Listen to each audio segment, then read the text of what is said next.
So, this is me, awake again from 3:30 in the morning.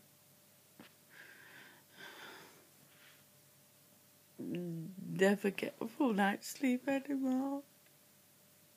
My leg's giving me so much pain. It never stops. Don't matter how many tablets I have.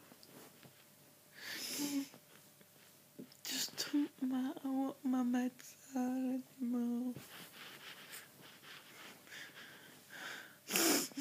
Pain in my leg wakes me up every single night. So I've come down to give my partner a break. She needs to sleep as well, badly.